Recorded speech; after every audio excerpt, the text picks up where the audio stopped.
Okay, so this is my honest rant about the Odyssey.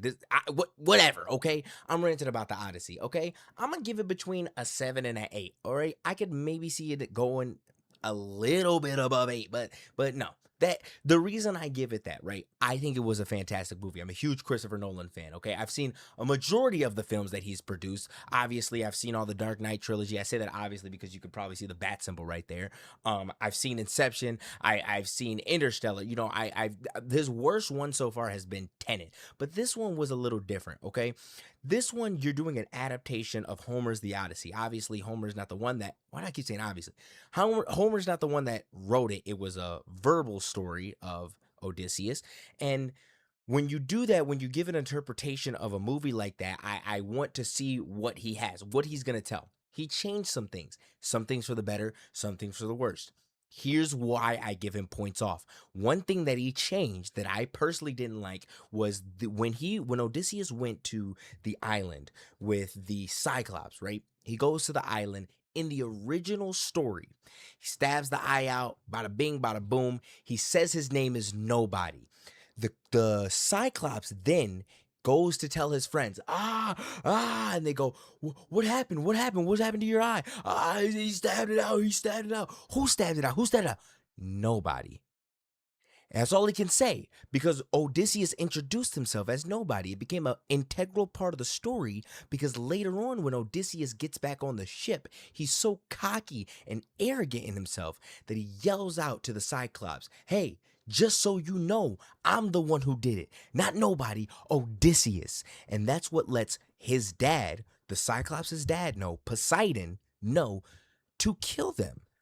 And that's what makes their trial, that's an integral part about why their trial is so bad. Now, I don't mind Christopher Nolan changing that aspect of it. What I do mind is him not explaining it. In the movie, spoilers just in case you didn't know that already.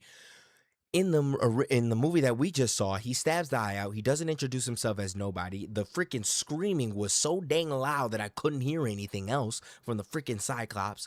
And then screaming so loud, blah blah blah. He says it. He says Poseidon, Poseidon, Poseidon. So then the men go, "Oh, Poseidon must be his dad. We might be in trouble, right?" And then later on in the movie, later on, once they sneak out of the cave, Odysseus shoots the Cyclops. Like, why would you do that? They're Nobody has made that make sense to me on why Odysseus, when his men were still right there, like it's the freaking Cyclops is huge.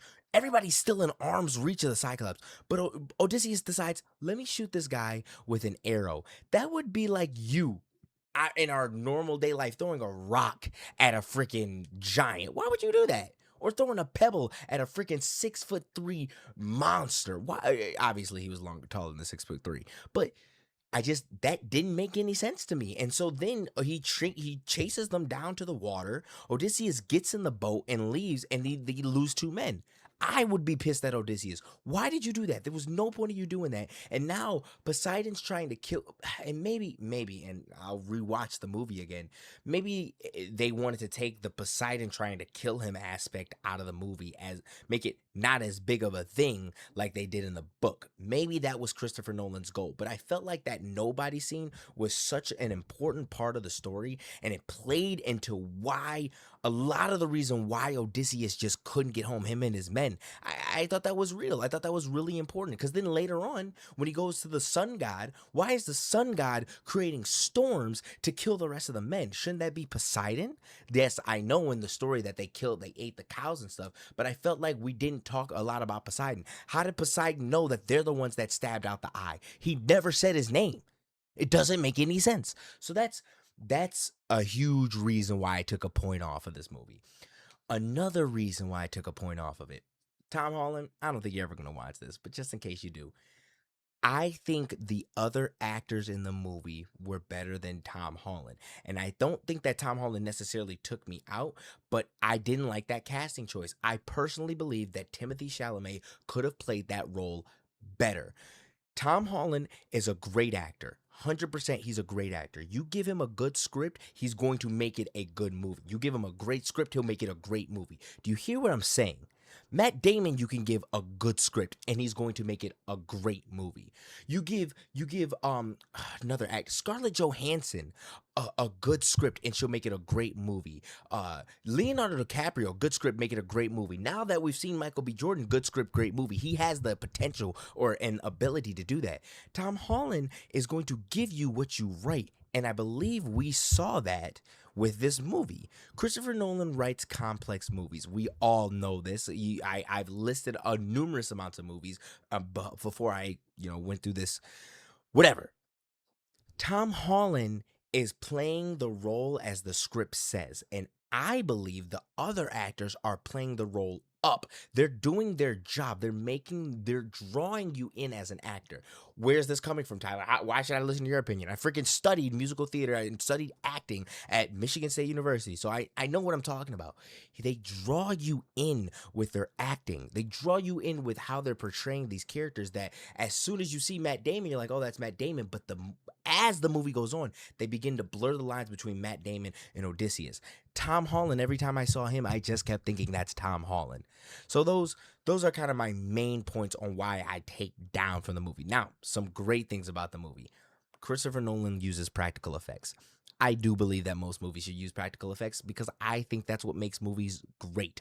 The fact that they got inside the horse in the movie that we see, they actually got inside of that horse. They built it, got inside of it, and normally, just in case you guys aren't actors or actresses, whatever, when you do a film like this, you stage what you're gonna do. You're gonna like, hey, we're gonna set the camera right here. We're gonna do this scene. We're gonna do it 3 times. We're gonna make sure this works like this works like this. Especially when you're doing a movie that costs $250 million to make.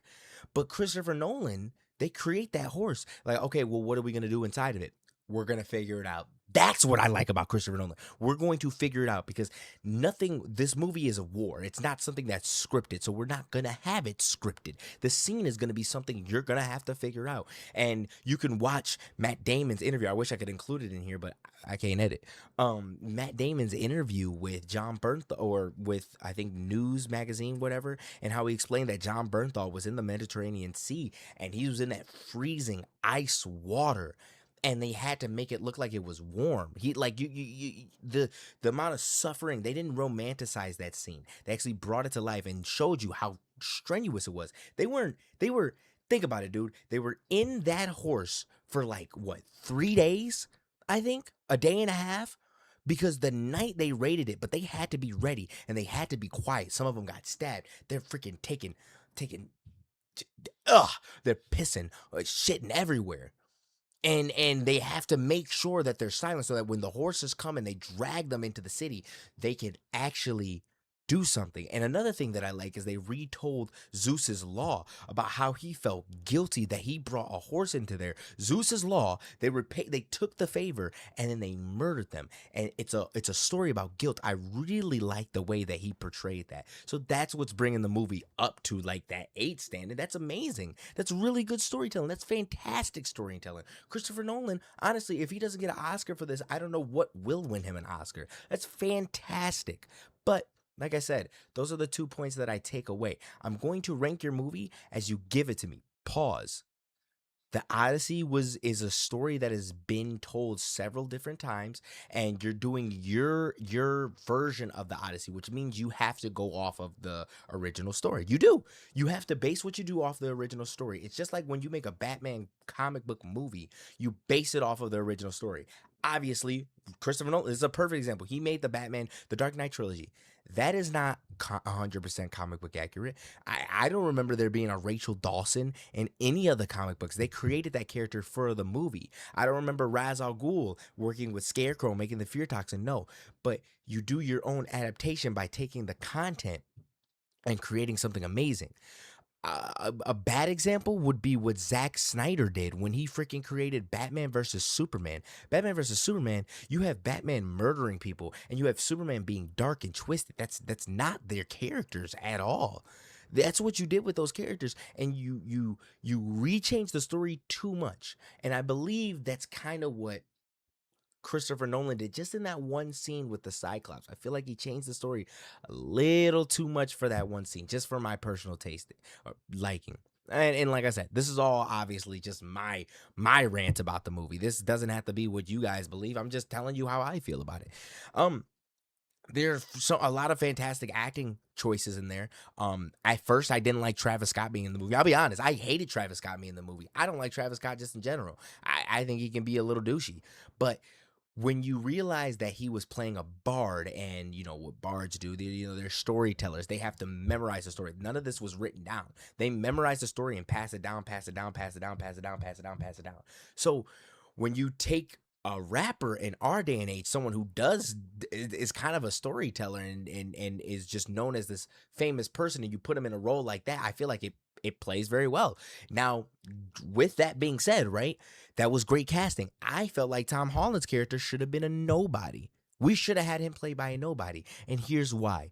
Odysseus is known, the wife is known, everybody in the realm of the Odyssey is known, except for the son.